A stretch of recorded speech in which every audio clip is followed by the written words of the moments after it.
preman berjubah. Memang ada istilah preman berjubah. Nabi sallallahu alaihi wasallam bersabda, abghadul ibad ilallah, hamba Allah yang paling dimurkai, hamba Allah yang paling dibenci adalah man kana taubuhu khairam min amalih, orang yang pakaiannya lebih istimewa daripada kelakuannya. Antakuna thiyabuhu thiyabal anbiya wa amaluhu amalal jabbarin, di mana pakaiannya menggunakan jubah kenabian tapi kelakuannya kelakuan preman. Ada nggak preman berjubah zaman sekarang? Banyak. Pakai udang-udang imamah, pakai jubah, ngaku cucu Nabi lagi.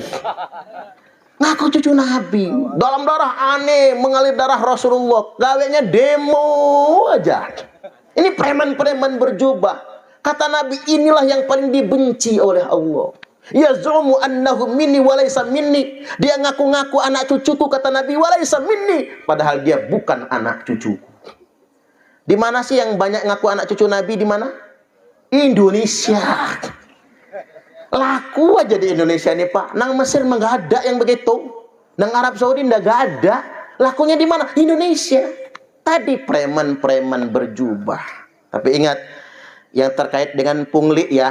Kalau kita ini begini Bapak Ibu. La yadkhulul jannata sahibu maks.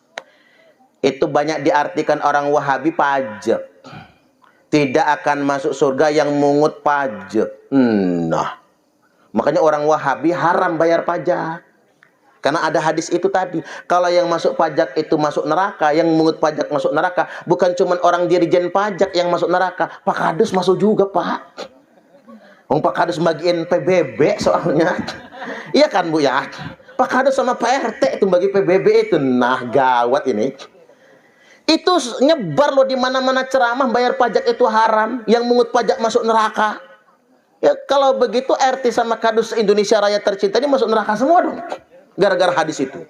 Itu bukan pajak, tapi itu pungutan liar. Kalau pajak itu pungutan resmi. Kita ini wajib pajak yang baik. Kita mesti bayar pajak. Taman ngapunten, satu lagi, ini dikit lagi. Nggak usah lama-lama ceramahnya, ibu-ibunya ngantuk ya.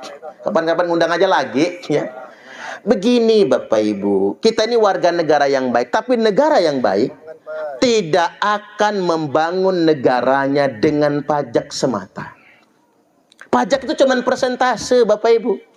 Mestinya negara ini membangun dengan memanfaatkan sumber daya alam. Betul gak kira-kira? Kekayaan kita ini negeri yang gemah, ripah, roh jinawi, toto tentrem, kerto raharjo, murah sandang, murah pangan, bukan lautan, tapi kolam susu. Tongkat kayu dan batu bisa menghidupimu. Saking sejahteranya negeri yang ijo royo-royo. Artinya Bapak Ibu, kita ini kaya betul. Tapi sayangnya negara kita hanya membangun lewat sektor pajak. Kekayaan alamnya dikorupsi. Ini masalah kita. Nah sekarang ini karena negara kita tidak memanfaatkan kekayaan alam, malah korupsi Bapak Ibu. Kalau kata Nelson Mandela apa? Penjahat tidak pernah membangun negara. Mereka hanya memperkaya diri sambil merusak negara. Banyak pejabat yang terpilih malah jadi penjahat Bapak Ibu. Ini yang mengkhawatirkan bagi kita semua. Karena kita membangunnya bukan dari sumber daya alam, bukan memaksimalkan produksi, akhirnya dari pajak. Pajak aja semua nih sekarang Bapak Ibu, semua dipajak. Ngapunten sampai PSK jadi pajak loh sekarang.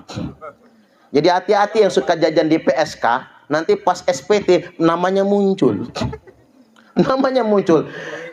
Begitu laporan SPT tahunan, si jobongnya menerima transferan dari Peri Budianto, Perbut nanti ya. Ketahuan itu. Karena ngapa? PSK jadi pajekin sekarang. Yang lebih sedangnya lagi, orang kecil dipajekin. Di Pekalongan ada buruh Bapak Ibu, ditagih pajak 2,8 miliar. Mapas. Padahal hidupnya susah. Emang hartanya berapa triliun ya kalau pajaknya 2,8 miliar? Ini masalah di kita. Makanya kalau negara kita ingin maju, pesan buat pemerintah, jangan membangun negara hanya bergantung pada pajak. Tapi bangunlah negara dengan memaksimalkan produksi dan pengelolaan sumber daya alam benar-benar untuk kesejahteraan rakyat. Tepuk tangan lagi.